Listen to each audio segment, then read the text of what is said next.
নওশাদ সিদ্দিকী বিজেপির দালাল। প্রিয় দর্শক, আরপিএস বাংলা টিভি সঙ্গে আমি রায়হান। ক্রমশ এই কথাটি শাসক থেকে শুরু করে বহু মানুষ এই কথাটি বলেন যে নওশাদ সিদ্দিকী বিজেপির দালাল। তাই নওশাদ সিদ্দিকী আজকের কিন্তু ঠেটিয়ে দিয়েছে একটা চওড় বসিয়ে। ভিডিওটি সম্পূর্ণ দেখুন, তারপরে বলছি। 2026-এ যে কটা জায়গায় আমরা সিট দেব, যদি বিজেপি চলে আসে দায়ভার আমার, যা শাস্তি পাবলিক দেবে আমি মেনে নেব। তৃণমূলের সুপ্রিমো চ্যালেঞ্জ করুক, এগ্রিমেন্ট হোক।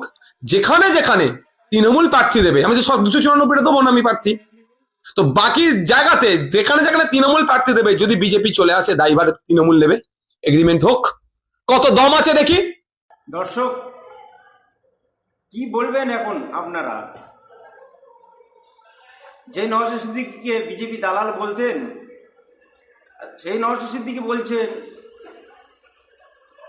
যে আমি মমতা ব্যানার্জির সাথে সমঝোতা করতে চাই, তবে আমি যেখানে প্রার্থী দেব উনি না জানে সেখানে প্রার্থী দেন, উনি যেখানে প্রার্থী দেবে সেখানে আমি প্রার্থী দেব না। ক্রমশ বিজেপিকে রুখতে হবে। তাই শাসক দলের হাওয়া বেরিয়ে চলে গেছে, আজকের ইনি বের করে দিয়েছে। আজকের বাংলার মানুষের ভাবা উচিত